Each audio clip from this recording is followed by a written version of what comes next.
ചേട്ടന് ഭയങ്കര ഇഷ്ടമാണ് മൂക്കുത്തി. ചേട്ടനല്ല, എനിക്ക്. നിങ്ങൾ എവിടെ പോയാലും മൂക്കുത്തി അതറിയാം. പണ്ടൊക്കെ നമ്മൾ വളയും കമ്മലൊക്കെയാണല്ലോ. ഇപ്പൊ മൂക്കുത്തിയില് വെറൈറ്റികൾ നോക്കാം. അപ്പൊ ഞാൻ വിചാരിച്ചു എനിക്കും വലിയ റിസ്ക് ഇല്ല, കാരണം വെച്ചാൽ ഒരുപാട് ചെലവില്ല. ഗോൾഡ് മറ്റേ വളയും മാലയൊക്കെ ആണെങ്കിൽ വലിയ സൈസ്. അപ്പൊ ഓരോ വർഷങ്ങൾ കഴിയുന്തോറും പിറന്നാൾ വരുമ്പോ നമ്മൾ ആദ്യകാലങ്ങളില് നമ്മള് ഗോൾഡ് കൊടുത്തു തുടങ്ങിയ എല്ലാ ഭർത്താക്കന്മാരും ശ്രദ്ധിക്കാണ് തുടങ്ങിയ പിന്നെ അത് ഗോൾഡ് കണ്ടിന്യൂ ചെയ്യേണ്ടി വരും.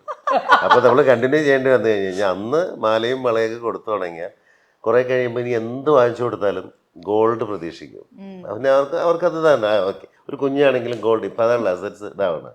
അപ്പോൾ നമ്മൾ അത് പ്രതീക്ഷിക്കും. അപ്പൊ നമ്മൾ കഴിഞ്ഞ പ്രാവശ്യം നോക്കിയ സമയത്ത് എന്ത് ഗിഫ്റ്റ് കൊടുക്കുന്ന വെച്ചാൽ വേറെ ഒന്നും ഇഷ്ടമില്ല, ഡ്രസ്സുകളോ കാര്യങ്ങളൊക്കെ കോമൺ അല്ലേ. അങ്ങനെ ഞാൻ മൂക്കുത്തി ഇപ്പൊ വലിയ പരിക്കില്ലാത്ത അത്രയല്ലേ വെയിറ്റ് ഉണ്ടാവും. മൂക്കുത്തി വലുതാക്കി. അല്ല, അപ്പൊ ഞാൻ നോക്കിയപ്പോ ഇവൾക്ക് ഇഷ്ടം വലിയ മൂക്കുത്തിയാണെന്ന് മനസ്സിലായി. പിന്നെ വിചാരിച്ചു പിന്നെ ഒരു അതാകുമ്പോ വലിയ പരിക്കില്ല. മറ്റേതൊക്കെ 2 വേണ്ടേ ഈ കമ്മല് വളയാണെങ്കിലോ. ഈ മൂക്കുത്തിയാണ് അമ്മ ചോദിച്ചേട്ടാ ഒരെണ്ണം കൂടി വായിച്ചാൽ കാതിലൂടെ ഇടായിരുന്നല്ലോ എന്നൊക്കെ. ചേച്ചി ശരിക്കും അങ്ങനെയാ? ഇപ്പം ചേട്ടൻ പറഞ്ഞില്ലേ ഇതുപോലെ ഗോൾഡ് ആദ്യം വാങ്ങിച്ചു തന്നു കഴിഞ്ഞാല് പിന്നെ അത് എക്സ്പെക്ട് ചെയ്യുന്നത്, ശരിക്കും അങ്ങനെയാണോ? ഒരു കുഞ്ഞു സാധനം കിട്ടിയാലും ആ ഒരു ഹാപ്പിനെസ് അല്ലേ? എങ്ങനെയാ? ആണ്, അത് സന്തോഷം തന്നെയാണ്. പിന്നെ ഷാർട്ട് അറിയാം, എൻ്റെ കുറെ ടേസ്റ്റുകൾ അറിയാം. അങ്ങനെ എന്താ പറയാ, ടേസ്റ്റ് അറിയാത്തോണ്ടാണ് ഡ്രസ് എടുക്കാത്തത്. ഡ്രസ് എടുത്തു കഴിഞ്ഞാൽ പരാജയപ്പെടും. എപ്പോ എടുത്താലും കംപ്ലൈന്റ് കിട്ടും, പരാജയപ്പെടും. അല്ല, എടുത്താൽ ചിലപ്പോൾ അത് ശരിയാവില്ല വരില്ല. ഒന്നുകിൽ കളറ് അല്ലെങ്കിൽ പുതിയ ട്രെൻഡിങ്. അല്ല, ഷാർട്ട് എങ്ങനെയാ വെച്ചാൽ ഞങ്ങൾ പുറത്ത് പോവാണെങ്കിൽ ഞാൻ എന്തെങ്കിലും നോക്കിയാൽ നീ ഇതെടുത്തോ അങ്ങനെ പറയും, കാരണം ഞാൻ അവിടെ ഉണ്ടല്ലോ. അപ്പൊ അല്ലാണ്ട് ഷാർട്ട് എടുത്തിട്ട് വരാറ്. ഞാൻ എടുത്തിട്ട് പോയി കഴിഞ്ഞാൽ എനിക്ക് ശരിയാവില്ല ഒരിക്കലും. മക്കൾക്കും ഞാൻ എടുത്ത അളവൊന്നും കറക്റ്റ് ആവില്ല. മനസ്സിലായി. കാരണം മക്കൾ ഓരോ ദിവസം വളർന്നുകൊണ്ടിരിക്കണം. അപ്പൊ ഏത് സൈസിൽ എന്താണെന്ന് അല്ല, മക്കളിപ്പോ അച്ഛനും മക്കളൊക്കെ സെയിം ആയിരുന്നു. ടീഷർട്ടും ഷർട്ടും അല്ല. എന്റെ ഒരു ടീഷർട്ടും ഒരു ബർമുടയും ഇവിടെ വീട്ടിലില്ല.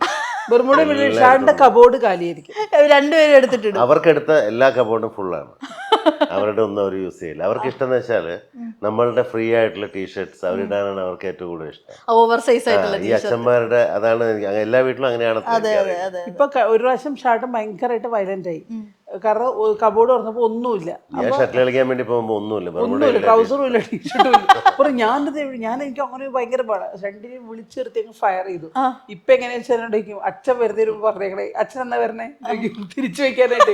അപ്പൊ വിജി നമ്മുടെ സാറുണ്ട്, അവര് പറയും അച്ഛൻ വരാറായിട്ടാ, അച്ഛൻ വരുമ്പോ ഇതൊക്കെ അവിടെ വെച്ചോ.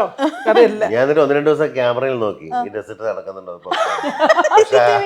അപ്പൊ അതിനകത്ത് നോക്കുന്ന സമയത്ത് അങ്ങനെ വലിയതൊന്നുമില്ല. പിന്നെന്ത് പറയാ, ഇപ്പൊ പുതിയൊരു ഐഡിയ, എനിക്ക് എന്തോ മറവിയുള്ള പോലെ രണ്ടുപേരും കൂടെ ഈ ടീഷർട്ട് അച്ഛൻ തന്ന ഓർമ്മയില്ലേ. അപ്പൊ ഞാൻ വിചാരിച്ചേ ഞാൻ ഇപ്പൊ തന്ന അപ്പൊ അച്ഛൻ തന്ന സത്യമായിട്ടും അച്ഛൻ എനിക്ക് ഇതും കൂടെ തന്നാണ്, മറന്നുപോയോ. പിന്നെ കൺഫ്യൂസ് ചെയ്യിച്ചളായി. അപ്പൊ ഞാനിപ്പോ ആ കൂടെ ടെൻഷൻ. ഞാനിപ്പോ മക്കൾക്ക് വേണ്ടി CCTV വെക്കുന്ന ആദ്യത്തെ അച്ഛൻ. എന്നോട് പറയാ, ഞാൻ കടയിൽ പോയി നീ ഒരു കാര്യം ചെയ്യും, അവർക്ക് വാങ്ങണ്ട എനിക്ക് വാങ്ങി എന്തായാലും അവരെടുത്തിടും ഇടും. അപ്പൊ നീ എനിക്ക് വാങ്ങിച്ചെന്നാ 3 പേർക്ക് കൂടെ ഇടാലോ. 3 പേർക്ക് കൂടെ ഇടാം. ശരിക്കും പുറത്തല്ല, അകത്താണ് കള്ളന്മാര്. ഷൂസ് വരെ എന്റെ ആണോ? എല്ലാം ഒരേ അളവാ. അടിപൊളി. ഇതിലിപ്പോ രക്ഷപ്പെട്ടിരിക്കുന്ന ഒരാള് ഞാനാ. അത് പക്ഷെ ഇപ്പൊ എന്റെ മൂത്ത പുത്രി അങ്ങോട്ടേക്ക് ചെന്നൈയിലേക്ക് പോയപ്പോ അമ്മ ഒരു 2-3 ചുരിദാർ വേണം. ഞാൻ എടുത്തോ. അമ്മ എടുത്തോന്ന് പറഞ്ഞ 2-3-4 ചുരിദാർ പോയി. അയ്യോ, ഞാൻ വിചാരിച്ചത് എടുത്തു പറഞ്ഞ നീ വാങ്ങിച്ചോളാൻ എല്ലാം കൊണ്ട്. ഞാനിപ്പോ യൂട്യൂബിൽ എന്റെ അലമാരിന്ന് പോയി എടുത്തോന്ന് പറഞ്ഞത് മാത്രമേ ഓർമ്മയുള്ളൂ. അതുപോലെ നന്ദു ജാരി പറയണ്ടായിരുന്നു, നന്ദു ബാഗ് പാക്ക് ചെയ്തു പോയി. അതിനിപ്പോ ഞാൻ അപ്പൊ ഒന്നും വിട്ടില്ല. നന്ദു ഇവിടുന്ന് പുറപ്പെട്ടിപ്പോ ഞാൻ പറഞ്ഞു, ജാനി നീ നിന്റെ കടയിൽ കബോർഡിൽ പോയിട്ട് നിന്റെ ഡ്രസ്സ് ഉണ്ടോ നോക്കണം കേട്ടോ. അപ്പോൾ എനിക്കറിയാം നന്ദു ചേച്ചി എന്റെ ഡ്രസ്സൊക്കെ അടിച്ചോണ്ട് വിട്ടു. നന്ദു ചേച്ചി ആണ് അപ്പൊ ഇവിടുത്തെ മെയിൻ ആള്. അയ്യോ ഭയങ്കര. അന്യോന്യം രണ്ടുപേരും ഇങ്ങനത്തെ കാര്യത്തിലൊക്കെ ഭയങ്കര ഒത്തൊരുമ. അതെ, ഈ നേരത്തെ പറഞ്ഞില്ലേ എല്ലാവർക്കും ഒരേ അളവാ കാര്യങ്ങളാ, ഇവരൊക്കെ അതിൽ വലുതായി. അത് പറഞ്ഞപ്പോഴേ ഓർത്തെ ആനീസ് കിച്ചണിനകത്ത് ചെന്നിട്ട് പറഞ്ഞത് ഇവരുടെ എല്ലാ അച്ഛന്മാരും റിലേറ്റഡ് ആയിട്ട് എത്ര ട്രോളുകളാ വന്നത്. പക്ഷെ എനിക്ക് എല്ലാവരും സപ്പോർട്ടായിരുന്നു. എല്ലാ അച്ഛന്മാരും അങ്ങനെ തന്നെയാ. അത് നമ്മുടെ എന്റെ ക്ലാസ്സിലെ കുറെ ടീച്ചേഴ്സ് ഉണ്ട്, അവര് പറയും മീൻസ് ഇതിപ്പോ ഷാജോണ്ട് ഇതല്ല, സ്കൂളിൽ വന്നിട്ട് ഇരിക്കുമ്പോ മോൻ ഏത് ഇതാണ് പഠിക്കണമെന്ന് അറിയാത്ത അച്ഛന്മാരുണ്ട്. ഉണ്ട് ശരിയാ. ഏത് ഗ്രൂപ്പാന്ന് അറിയാണ്ടൊക്കെ. അതെ, ഇപ്പൊ കറക്റ്റ് ആയിട്ടല്ലേ അറിയാമോ? അല്ല ഇപ്പൊ ഞാൻ അതിനെക്കുറിച്ച് സംസാരിക്കാറില്ല. ഇപ്പൊ പെട്ടെന്ന് ഞാൻ 9th ഓർമ്മയുണ്ട്. അപ്പൊ ഈ പറയുന്ന രീതിയിൽ അപ്പോൾ അതിനെക്കുറിച്ച് ചോദിക്കുകയില്ല, പറയുകയില്ല. ചില വിഷയം ഇടയ്ക്ക് സ്കൂളിൽ ഫീസ് അടയ്ക്കാൻ വേണ്ടി പോകും. അപ്പൊ അറിയാം ക്ലാസ്സും കാര്യങ്ങളൊക്കെ. അല്ലാതെ അത് പറഞ്ഞു എനിക്ക് ഇപ്പോഴും ഞാൻ നേരത്തെ ചേട്ടൻ്റെ അടുത്ത് ചോദിച്ചില്ലേ ഇപ്പം ഡോഗിന്റെ കാര്യം. അപ്പൊ ആദ്യം എൻ്റെ അടുത്ത് പറഞ്ഞ് 13 വർഷമായി ഡോഗിന്റെ പേരെന്താ? ഡോഗിന്റെ പേര് ബ്ലാക്കി. അല്ല അവനങ്ങനെ വിളിക്കാറില്ല, അവനങ്ങനെ കൂടുതൽ പുറത്തിറക്കാറ്. ഇവരാണ് എപ്പോഴും, ഈ ചെറിയ ആളാണ് എപ്പോഴും വീടിനകത്തല്ല. അപ്പൊ നമ്മള് വീട്ടില് പണ്ട് കള്ളം കയറിയിട്ടുണ്ട്, പഴയ വീട്ടിൽ. അപ്പൊ അതിനുശേഷമാണ് നമ്മൾ ഈ ഡോഗിനെ വളർത്തി തുടങ്ങിയത്. ഒരെണ്ണം എന്നുള്ളത് പിന്നെ നമുക്ക് കൂടുതൽ ഇഷ്ടമായപ്പോ ഇങ്ങനെ 2 പകത്തും പുറത്തുമായി. ഇപ്പൊ ഈ പറയുന്ന രീതിയിൽ ഇപ്പോ കള്ളന്മാർക്ക് കൺഫ്യൂഷൻ ഏതിനെ വളയ്ക്കണം എന്ന് മനസ്സിലാവില്ല. അടിപൊളി. ചേട്ടാ ഞാനാണെങ്കിൽ ഇതിനു മുമ്പ് ചേട്ടൻ ഒരു ഇന്റർവ്യൂവിനകത്ത് ഇങ്ങനെ പറയുന്നത് കേട്ടിട്ടുണ്ടായിരുന്നു, പലരും കണ്ടിട്ട് മറ്റേ ഒരു ഇവന്റിന് എന്തോ ഇങ്ങനെ പറഞ്ഞു വന്ന് ടിക്ടോക്കിലൂടെ ഫേമസ് ആയ ഷാജു ശ്രീധർന്ന്. ശരിക്കും നടന്ന സംഭവം? നടന്നുകൊണ്ടിരിക്കുന്നത് ഇപ്പോഴും നടന്നോണ്ടിരിക്കുന്നുണ്ട്. ഇപ്പോഴും പറയുന്ന വെച്ചാൽ 31ാമത്തെ വർഷമാണ് സിനിമ.